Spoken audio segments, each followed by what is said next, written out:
What is going on, everyone? I am Mike. Welcome back to Tech 24/7 TV. I'm glad that you are back with me today because we are talking about the 2020 iPad Pro. Now, you might be thinking to yourself, Mike, 2020 iPad Pro, that device came out almost a year ago, and that is exactly my point. Apple released this device in March of 2020, and since that time, many people, some like you, some like me, thought this was not going to be a worthy enough upgrade. So in today's video, we're going to talk about what I like about the iPad Pro, what I don't like about the iPad Pro, and whether or not it is a sufficient enough upgrade after using it for 12 months. In addition, we're going to talk about whether you should upgrade to the 2020 iPad Pro or whether you should wait for the next one.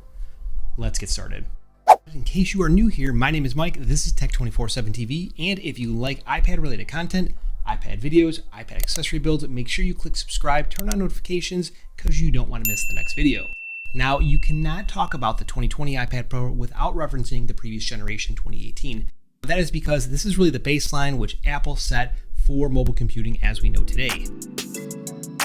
The 2020 iPad Pro is almost indistinguishable from the previous generation if you're looking at them both side by side. I mean, they're both available in the same screen sizes of 11 and 12.9 inch. They both have the same resolutions, whether you have the 11 or the 12.9 inch. They do have the same storage configurations available with slight modification to the entry level being at 128 on the latest generation. They have built in the same fast storage controller, which allows you to go ahead and transfer data quickly using the USB-C port.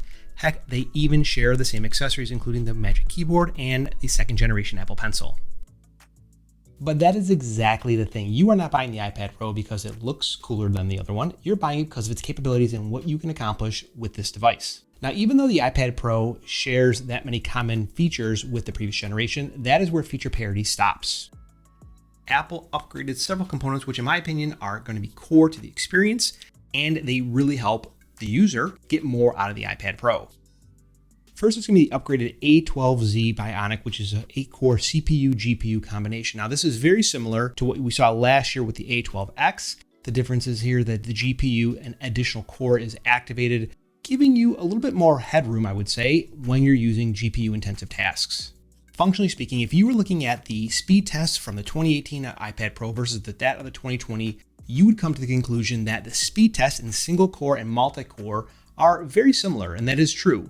That is because at the heart of the iPad Pro, it is still the same 8-core CPU that is driving it. You are going to again have that headroom on GPU-intensive tasks. That, and when you look at the RAM configuration on the 2020 iPad Pro, each of them have 6 gigs of onboard RAM. Now, that's much different than the 2018 iPad Pro, where only the 1 terabyte version was given 6 gigs of RAM, and all other versions were given 4 gigs. In almost every scenario that I have, my iPad Pro from 2020 is a better performer, all right, with 6 gigs of RAM in comparison to the 2018.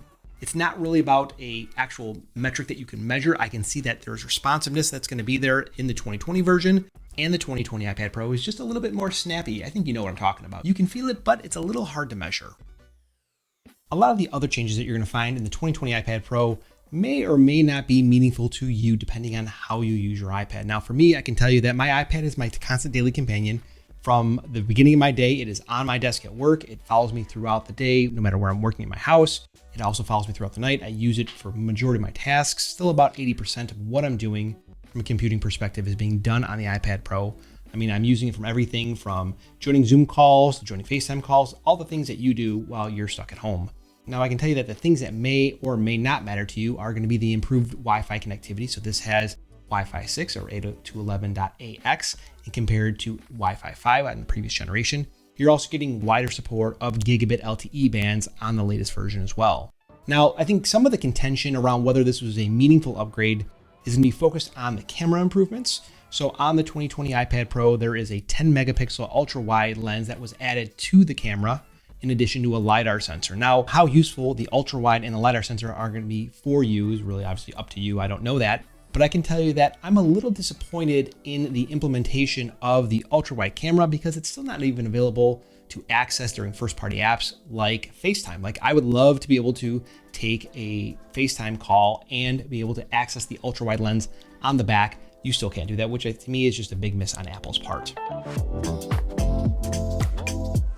I own the 11-inch and the 12.9-inch model, kind of foolishly if you ask me. I thought I was going to be able to use the 11-inch for kind of maybe more tasks that were a little bit more confined, where the 12.9 inch was too big of a device. And I found myself really just using it to read. So it's kind of a waste of money. Don't do that. Learn from me. Borrowing from the 16-inch and as well as the 13-inch MacBook Pro, there are some new mics on the iPad Pro that really allow you to go ahead and capture more dynamic range of audio when you're either making a FaceTime call, when you're recording a video, maybe you're recording a podcast. As a matter of fact, I am recording part of this video right now using the iPad. You tell me what you think about this.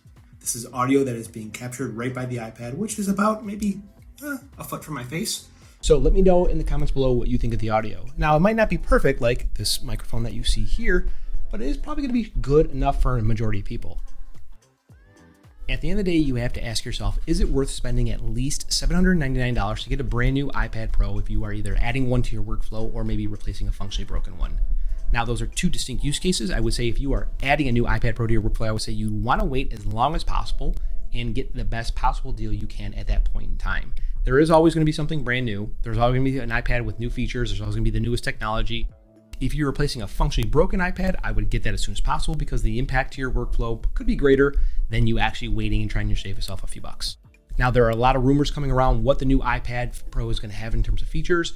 They're saying it's going to have mini LED, which should allow for more contrast, a more robust display, that the A14X, which is that next evolution of the processor that is in the iPad Pro today, should be significantly better. It could be modeled on the M1 Mac Mini or Mac Pro, which is a certified beast in my opinion, and it is really should be more powerful than what we expect. In addition to it having 5G, so if you have a workflow that maybe requires fast broadband access while you are out and about, that's something you want to think about as well. So I would then delay if you had those requirements. There is the possibility that maybe in the future we see some type of hybrid model where the M1 Mac Mini and the Mac and the iPad Pro runs some type of kind of universal software. We're allowing you to kind of switch between. That's just my personal opinion. I would love to see that, but let me know what you think in the comments below. Who are my hardcore folks that are using their iPad Pro every day as their primary computer?